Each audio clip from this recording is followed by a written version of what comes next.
আল্লাহ রাব্বুল আলামিন হাজার হাজার মাখলুক সৃষ্টি করেছেন। আল্লাহ তাআলা তার হাজার হাজার মাখলুকের মধ্যে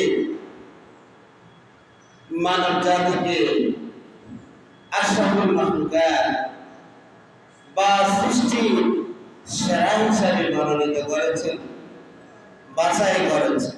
আল্লাহ তাআলা নিজে বলেন, ওয়ালাকাদ কাররামনা বানি আদম, আমি বনি আদমকে সম্মানিত করেছি, মর্যাদা দিয়েছি।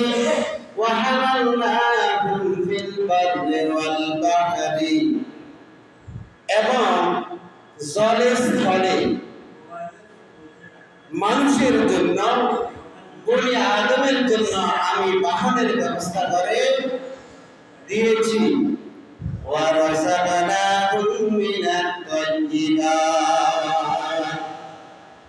এবং পবিত্রতম রিজিকে বন্দোবস্ত করে দিয়েছি।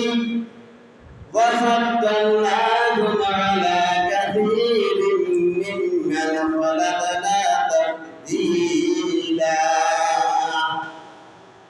এবং আমার অসংখ্য সৃষ্টির মধ্যে, মাখলুকের মধ্যে আমি তাকে মর্যাদার আসনে বসিয়ে দিয়েছি।